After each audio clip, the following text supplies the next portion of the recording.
이사야 18장. 슬프다. 구스의 강 건너편 날개치는 소리 나는 땅이여.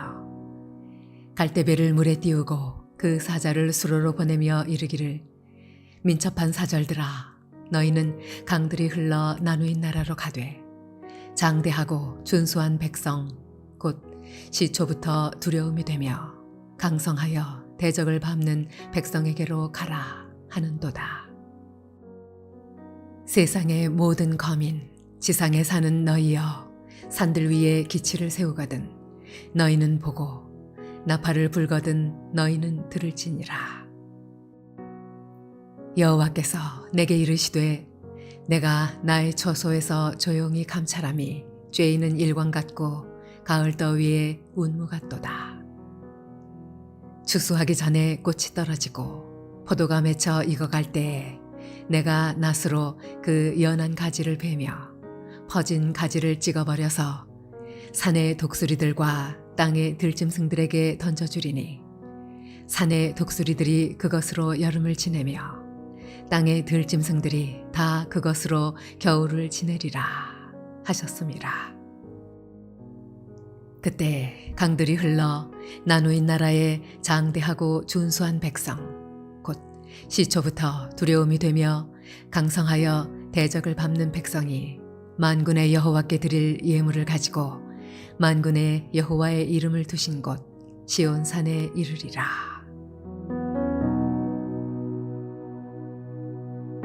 할렐루야. 사랑하는 물레동교회 성도 여러분, 오늘 하루도 믿음 가운데 승리하시기를 주님의 이름으로 축복합니다.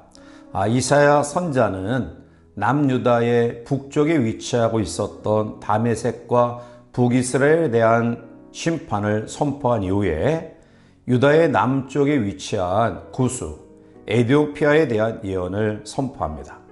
그런데 지금까지는 주로 이방인들에 대한 심판, 즉 책망과 저주와 멸망 등을 선포한 반면에 본 이사야 18장에서는 이방인 구스에게 유다를 보호하시는 하나님의 능력을 너희들이 주의 깊게 살펴보고 너희들도 그런 믿음을 갖도록 권면하고 있습니다. 본장의 역사적 배경을 보면 구스는 애굽의 남쪽에 위치한 아프리카 국가로서 BC 2세기경에 국가를 형성했고요. 그리고 BC 715년경에 애굽을 통치할 정도로 아주 강력한 나라로 성장합니다. 오늘 이사야가 구스를 향하여 예언을 선포한 이 시기도 바로 구스가 애굽의 25왕조를 건립하고 그 전역을 다스리던 때였습니다.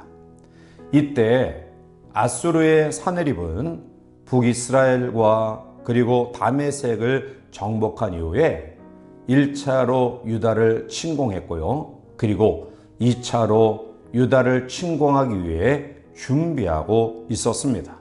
따라서 애굽을 지배하고 있었던 구스는 큰 위협을 느낄 수밖에 없습니다. 왜냐하면 유다 남쪽에 위치한 구스가 유다가 아수르의 침공을 받아서 멸망당하면 그 다음 차례가 자기 나라임을 뻔히 알았기 때문입니다.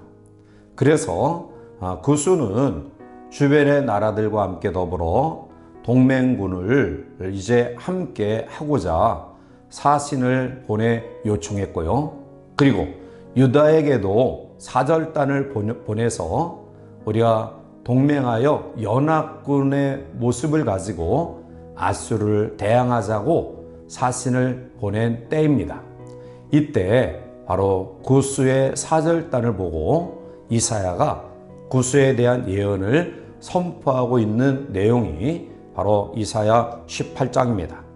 우리는 먼저 이 18장을 통해서 구스에 대한 이사야의 예언을 보게 됩니다. 그것은 구스의 사절단들을 향한 이사야 선지자의 연민의 정, 또 사랑과 동정심이 가득한 권면의 모습을 보게 됩니다. 1절에 슬프다 구수의 강 건너편 날개치는 소리 따는 땅이요 라고 말합니다. 이사야 선지자는 슬프다라는 단어를 사용하면서 구수에 대한 연민의 정을 과감하게 표현하고 있습니다. 사실 당시 구수는 외교적으로, 정치적으로, 또한 군사적으로 큰 공경에 처해 있었고요. 그리고 갈대배를 중요 운송 수단으로 삼고 있었던 교역에도 큰 문제가 생겼습니다. 이처럼 사면 초가에 빠진 구수를 향하여 이사야 선지자는 두려워하지 말고 돌아가서 하나님의 역사를 지켜보라 라고 권면하고 있습니다. 두려워하고 있는 구수 백성들을 향해서 이사야 선지자는 유다를 보호하시는 하나님이 어떻게 유다를 보호하시는가를 너희들도 보고 너희들도 그러한 믿음을 통해서 하나님의 보호하심을 기대하라. 염려하지 말고 담대하라. 그렇게 권고하고 있는 것입니다. 오늘 우리는 이 말씀 속에서 하나님을 진실한 마음으로 섬기고 믿고 의지하면 염려하지 아니하고 담대할 수 있는 그러한 믿음의 소유자가 됨을 보게 됩니다. 이사야 선지자가 이러한 담대한 마음으로 구수 사절단을 향해서 유다를 보호하신 하나님을 너희들이 믿고 너희들도 두려워하지 말고 담대하라고 말씀하고 있는 것입니다. 우리는 또한 본문의 말씀 가운데서 아수르의 파면의 예언을 보게 됩니다. 구수 사절단을 안심시킨 이사야 선지자는 이제 비로소 아수르에 대한 심판을 예언하고 있습니다. 아수르는 세력 확장을 위해서 1차 유다를 침공하고 그리고 2차 유다를 침공합니다. 자, 그런데 이러한 아수르의 침략 전쟁에 하나님은 침묵하고 계십니다. 4절에 보면 여호와께서 내게 이르시되 내가 나의 처소에서 조용히 감찰함이 쬐이는 일광 같고 가을 더위에 운무 같도다 라고 말합니다. 아수르의 침공에 큰 위기를 경험하고 있는 유다를 향하여 하나님은 침묵하고 계십니다. 그런데 여러분, 이 하나님의 침묵은 우리의 나라와 또 개인의 흥망성쇠를 좌우하시고 또 지도하시는 하나님의 섭리의 과정 가운데 한 부분입니다. 그런데 사람들은 하나님의 오래 참으심에 대해서 오해하여 마치 하나님이 안 계신 것처럼 착각하여 죄를 넣어하는 어리석은 모습들을 가지고 있습니다. 그러나 이러한 행동은 궁극적으로 하나님의 최후의 심판의 날에 진노를 쌓게 되어지는 것입니다. 따라서 성도들은 우리의 삶의 위기와 어려움 가운데서도 때로는 하나님이 침묵하시는 그 과정을 보면서 절망하고 낭망하며 그리고 불평하고 원망할 것이 아니라 우리의 자세를 잠잠히 돌이켜보며 회개하는 믿음의 가정을 삼기를 바라고요. 궁극적으로 하나님이 우리를 도우신다라는 확신의 믿음을 가지고 인내 과정을 겪어 나가시기를 바랍니다. 결국 때가 되매 하나님께서 그 오랜 침묵을 깨뜨리시고 아수르를 심판하십니다. 아수르의 세력 확장이 넓어졌던 것처럼 멸망도 아주 심각하고 철저하게 진행되어집니다.